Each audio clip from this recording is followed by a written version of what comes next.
ஏன் லஞ்சம் வாங்குறாங்க, ஏன் ஊழல் பண்ணுறாங்க? ஏன்னா எல்லாத்துக்கும் குடும்பம் இருக்குது, சாப்பிட்ணும், அப்புறம் வந்து பசங்களை படிக்க வைக்கணும், மருத்துவத்துக்கு செலவு பணம் வேணும். இங்கே எல்லாத்தையும் நீங்கள் என்ன பண்ணிட்டீங்க? கல்வி நிலையங்களை தனியார் மயமாக்கிட்டீங்க.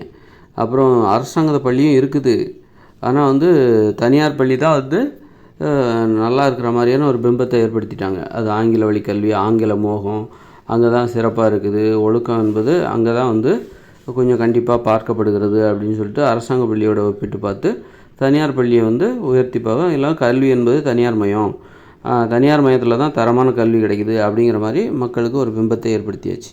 இப்போ தனியார் மையத்தில் தனியார் கல்வி நிலையத்தில் போய் படிக்கணுன்னாக்கா ஃபீஸ் கட்டணும். 2 குழந்தைங்க இருக்காங்கன்னாங்க ஒரு வருஷத்துக்கு 1 லட்ச ரூபா கட்டணும். அப்போது 1 லட்ச ரூபாய்க்கு எங்கே போவாங்க?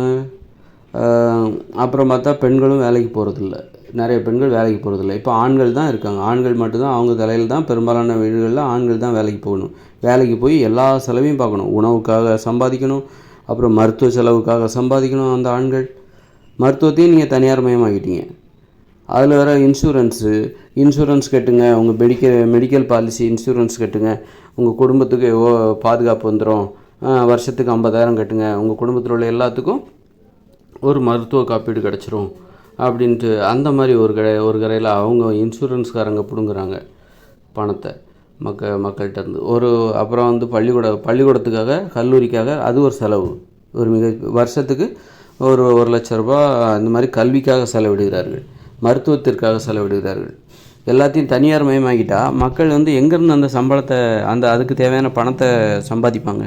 அவங்க வருமானமோ ஒரு 10,000மோ 20,000மோ இருக்குது அப்படின்னா இந்த இத்தனை செலவுகள், சாப்பாட்டுக்கு செலவழிக்கணும், அப்புறம் வந்து மருத்துவத்துக்கு செலவழிக்கணும், வீடு கட்டணும், வீட்டிலையும் நிறைய பொருட்கள் வாங்க வேண்டியிருக்கு, ஏகப்பட்ட தேவைகள், அப்போ போக்குவரத்து செலவு அப்படி இப்படின்னு பார்த்துட்டு இது எல்லாருமே எப்படி சம்பாதிக்கும்? அதுக்காக தான் ஊழல் பண்ண ஆரம்பிச்சிட்டாங்க மக்கள், லஞ்சம் வாங்க ஆரம்பிச்சிட்டாங்க. எல்லாத்தையும் கட்டணம் இல்லாமல், மருத்துவத்தை கட்டணம் இல்லாமல் கொடுத்துருக்கணும், அப்புறம் வந்து அதுவே மிகப்பெரிய மருத்துவத்தை கட்டணம் இல்லாமல் கொடுத்துருக்கணும், கல்வியை கட்டணம் இல்லாமல் கொடுத்துருக்கணும், வீட்டை கூட அரசாங்கமே கட்டி கொடுத்துருக்க வேண்டும், கொடுத்துவிட்டு மாத வாடகை ஏதாவது வாங்கிக்கணும். அந்த மாதிரி மக்களை எளிதாக வாழ செய்தால் தான் அவங்க மக்கள் வந்து யார்கிட்டையும் லஞ்சம் வாங்க மாட்டாங்க, ஊழல் பண்ண மாட்டாங்க. மக்கள் ஏன் அப்புறம் லஞ்சம் வாங்குறாங்க அப்படின்னா, நீங்கள் எல்லாத்தையும் தனியார் மயமாகிட்டீங்க. கட்டணம் கொடுத்து தான் கல்வி பெறணும், கட்டணம் கொடுத்து தான் மருத்துவம் பார்க்கணும், வீடு கட்டணும், இப்படி வீட்டில் நிறைய பொருட்கள் வாங்கணும், டிவி வாங்கணும், அதை வாங்கணும், இதை வாங்கணும், இப்படி அப்புறம் பெண்கள் வேலைக்கும் போகிறதில்ல, வேலைக்கு போகணும்னு சொல்லிட்டு கட்டாயப்படுத்துகிற ஒரு சட்டம் இங்கே இல்லை. இப்படி இந்த மாதிரி மக்களை கஷ்டப்படுத்தினா அப்புறம் வாகனங்கள் வாங்கணும், போக்குவரத்துக்கு ஆஃபீஸுக்கு போகிறதுக்கு அது வேறு வண்டியெல்லாம் வாங்கணும், பெட்ரோல் விலையை வேறு ஏற்றிட்டீங்க, சமையல் கேஸ் வேறு ஏற்றிட்டீங்க. இப்படி எல்லாத்தையும் தனி உடைமையாக்கும்போது அந்த மக்கள் அதுக்கு தேவையான பணத்தை என்ன பண்ணுவாங்க? ஊழல் பண்ணி தான் சம்பாதிப்பாங்க, ஏமாற்றி தான் சம்பாதிப்பாங்க, கமிஷன் அடித்து தான் சம்பாதிப்பாங்க, லஞ்சம் வாங்கி தான் சம்பாதிப்பாங்க. அப்போ அதனால தான் லஞ்சம் வந்து அதிகமாகி போகுது. அதனால் தனியார் மயம் என்பது இந்த மாதிரி, அதாவது அடிப்படையான விஷயங்களில் தனியார் மயத்தான, அது மாதிரி விவசாயத்தையும் தனியார் மயமாக்குறது, காய்கறி விலைகள்லாம் ஏறிடும், விவசாயிகள் பாதிக்கப்படுவாங்க, கடன் வாங்குறது. அப்புறம் பார்த்திங்கன்னா என்ன பண்ணுறீங்க? கல்யாணத்தெல்லாம் ஆடம்பரமாக நடத்தணும், அதுக்கு எந்த சட்டமும் இல்லை. கல்யாணத்துக்கெல்லாம் எதுக்கு இவ்வளோ செலவு செய்கிறீங்க? வெறும் 1000 ரூபாயில் ஒரு கல்யாணத்தை நடத்திட்டு போயிடலாம். இதுக்கு போய்ட்டு 6 லட்சம் 10 லட்ச ரூபாய்ட்டு செலவு பண்ணி கல்யாணத்தை நடத்துகிறாங்க, 100 பவுன் நகை. அப்போ இதெல்லாம் அரசாங்கம் அது போக அவங்க மனம் போக்கில் வாழ்ந்துட்டு போட்டோன்னு விட்டுறாங்க. அப்போ அதுக்கு தேவையான பணத்தை எப்படி மக்கள் சம்பாதிப்பாங்க? அப்போ ஊழல் பண்ணால் தான் சம்பாதிக்க முடியும், கமிஷன் வாங்கினா தான் சம்பாதிக்க முடியும், லஞ்சம் வாங்கினா தான் சம்பாதிக்க முடியும், மற்றவங்கள ஏமாத்தினா தான் சம்பாதிக்க முடியும், நேர்மையாக இல்லாமல் இருந்தால் தான் சம்பாதிக்க முடியும். அப்போ தான் இந்த தேவைகளெல்லாம் பூர்த்தி பண்ண முடியும். அப்போது மக்கள் வந்து நேர்மையாக இருக்கணும், லஞ்சம் வாங்கக்கூடாது அப்படின்னா அதற்கு ஒரே வழி, மக்களை எளிதாக வாழ செய்யுங்கள், மக்களை கஷ்டப்படுத்தாதீங்க, எல்லாத்தையும் இந்த அரசுடைமையாக மாற்றுங்கள்.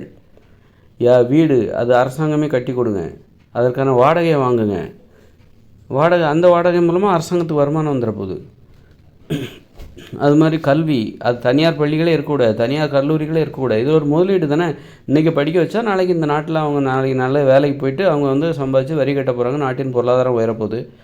படித்து முடிச்சுட்டு வெளிநாட்டுக்கு போயிட்டாங்கன்னா, இங்கே படிச்சுட்டு வெளிநாட்டுக்கு போயிட்டாங்கன்னா வெளிநாட்டுக்கு போகிறதுக்கு என்ன காரணம்?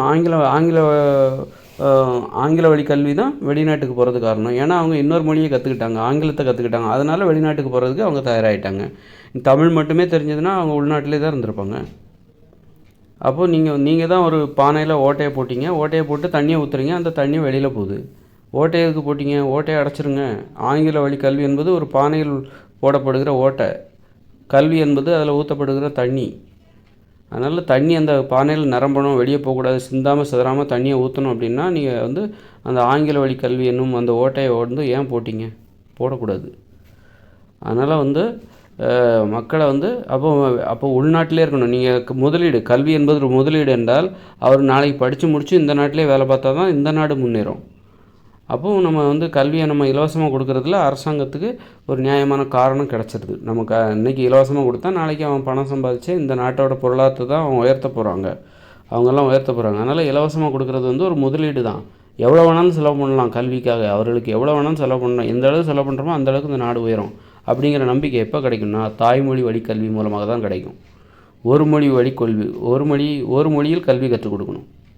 இருமொழி கொள்கை, மும்மொழி கொள்கை, எல்லாத்தையும் வெளிநாட்டு தான். வெளிநாட்டுக்கு போனால் என்ன பண்ணுறது? வெளிநாட்டுக்கு போனால் அவன் எப்படி கஷ்டப்படுவான்? ஒரு மொழியில் கற்றுக் கொடுத்தா வெளிநாட்டுக்கு ஏன் போகணும்னு நினைக்கிறீங்க? வெளிநாட்டுக்கு சுற்றுலா பயணமாக தான் நீ போகணும். உள்நாட்டில் இருக்கணும்னு நினைங்க, அப்போ தானே அந்த நாடு முன்னேறும். படித்து முடித்து வெளிநாட்டை போய் முன்னேற்றத்துக்காக இங்கே உள்ளவங்க ஏன் கஷ்டப்படணும்? இங்கே உள்ளவங்க ஏன் உழைக்கணும்? வெளிநாட்டை முன்னேற்றத்துக்காக படித்து முடிச்சோன்னா வெளிநாட்டுக்கு போகிறாங்க, வெளிநாட்டோட முன்னேற்றத்துக்காக அவர்கள் பாடுபடுகிறார்கள். அப்போ அதுக்காக இங்கே உள்ளவங்க கஷ்டப்படணுமா? இங்கே உள்ள ஆசிரியர்கள், இங்கே உள்ள பெற்றோர்கள் எல்லாம் அதுக்காக கஷ்டப்படுற மாதிரி இருக்குது. வெளிநாட்டை முன்னேற்றத்துக்காக இங்கே உள்ளவங்க கஷ்டப்படுற மாதிரி இருக்குது. அதனால் படித்து முடிச்சுட்டு யாரும் வெளிநாட்டு போகக்கூடாது, இங்கேயே இருக்கணும். அப்போ தான் இந்த நாடு முன்னேறும். அதுக்கு தாய்மொழி வழி கல்வி தான் சரியானது. ஒரு மொழியில் கல்வி கற்றுக் கொடுங்க. இன்னொரு மொழி தேவைப்பட்டால் அவங்களா அது விருப்பம், அவங்களோட விருப்பம். அது எந்த மொழியை வேணாலும் நீ கற்றுக்கோ, அது உன்னுடைய விருப்பம். உன்னால் முடிந்தால், உன்னால் திறந்திருந்தால் நீ எந்த மொழியை வேணாலும் கற்றுக்கோ. உலகத்தில் எல்லா மொழியும் இருக்குது. இங்கிலீஷ் தேவை, இங்கிலீஷ் கற்றுக்கோ, அது உன்னுடைய விருப்பம். ஆனால் பள்ளிகளில் ஒரு மொழியில் தான் கல்வி கற்றுக்கோ. அப்போ தான் இந்த நாடு முன்னேறும். இந்த நாட்டுக்குள்ளே இருப்பாங்க, படித்து முடிச்சுட்டு இந்த நாட்டுக்குள்ளே இருப்பாங்க. இந்த நாட்டுக்குள்ளே இருந்தால் தான் கல்வியை கட்டணம் இல்லாமல் கொடுப்பது நியாயமானது அப்படின்னு இந்த அரசாங்கம் உணரும். இந்த நாடு முன்னேறும், அவங்க இங்கே தான் இருப்பாங்க, அப்போ இந்த நாடு முன்னேறும். அப்போ நம்ம அவங்களுக்கு எவ்வளோ வேணாலும் செலவு பண்ணலாம் அப்படின்னு நினைப்பாங்க. அதனால் லஞ்சம், நேர்மையின்மை, ஊழல், கமிஷன் அடிக்கிறது, ஏமாத்துறது, இதுக்கெல்லாம் காரணம் இந்த தனி உடைமை தான். தனியார் மயமாக்குவது தான் காரணம். இந்த மருத்துவத்தை, கல்வியை இதெல்லாம் தனியார் மயமாக்குறதுனால தான் அதுக்கு தேவையான பணத்தை சம்பாதிக்கிறதுக்காக மக்கள் லஞ்சம் வாங்குறாங்க. அவங்க வருமானம் அது பத்தலை. அவங்க சம்பாதிக்கிற வருமானத்தின் மூலமாக அவர்கள் சாப்பிடணும், கல்விக்காக செலவழிக்கணும், அப்புறம் மருத்துவத்துக்காக செலவழிக்கணும். இதெல்லாம் எப்படி முடியும்? அதனால தான் என்ன பண்ணுறாங்க, இதில் வேறு பெண்களும் வேலைக்கு போகிறதில்ல, பாதி பெண்கள் வேலைக்கு போகிறதில்ல. அப்போது எப்படி ஒருத்தரே சம்பாதிச்சு எல்லா தேவையும் பூர்த்தி பண்ண முடியும்? அதுக்காக என்ன பண்ணுறாங்க, ஒருத்தர் ஏமாத்துறாங்க. விலைவாசி உயர்வு அதிகமாக விற்கிறாங்க, அதிகமான ஒரு வியாபாரமாக எதாக இருந்தாலும் சரி, அவங்க ஒரு தொழிலாக இருந்தாலும் அதிகமாக சம்பளம் அதிகமாக கேட்குறாங்க, ஏமாத்துறாங்க, ஊழல் பண்ணுறாங்க, கமிஷன் அடிக்கிறாங்க, ஏமாத்துறாங்க, திருடுறாங்க. இந்த மாதிரியான செயல்களுக்கு அரசாங்கம் தான் காரணம். அரசு உடைமையாக்காமல் எல்லாத்தையும் தனியார் மயமாக்குகிற அரசாங்கத்தின் நடைமுறை தான் காரணம். அது மாதிரி நிலத்தையும் என்ன பண்ணணும், நிலம் வேறு வாங்க வேண்டியிருக்கு. இருக்கிற ஒரு ஆள் சம்பளத்தை வச்சு வேறு எதுலையாவது முதலீடு பண்ணலாம். வெறும் ஒருத்தரோட வருமானத்தை வச்சு முடியாது. வேறு ஏதாவது தொழில் பண்ணலாம். அப்போ தான் இன்னும் நிறைய பணம் சம்பாதிக்க முடியும்ன்ட்டு இவங்க ஒரு தொழில் மட்டுமே செஞ்சுட்டு நிறுத்துறது கிடையாது, இன்னொரு தொழிலையும் செய்யணும்னு நினைக்கிறாங்க. ஏன்னா வருமானம் பத்தலை. அப்போ இன்னொரு தொழில் வேறு என்ன, நிலத்தெல்லாம் வாங்கி போட்டு அதில் முதலீடு பண்ணுறாங்க. அப்போ அதோட விலை ஏறி போகுது. அதனால் யாரும் வீடு கட்டுறதுக்காக நிலம் வாங்க முடியல, அதனால் வாடகை வீட்டில் இருக்காங்க. இப்படி மக்களை ரொம்பவும் கஷ்டப்படுத்தி வச்சுருந்தா அப்போ மக்களை தங்களுக்கு தேவையான பணத்தை சம்பாதிப்பதற்காக என்ன பண்ணுவாங்க? போய் எதாவது ஏமாற்றணும். இந்த மக்கள் மீதே மக்களுக்கு வெறுப்பு வந்துடும், அரசாங்கத்தின் மீதே மக்களுக்கு வெறுப்பு வந்துடும்.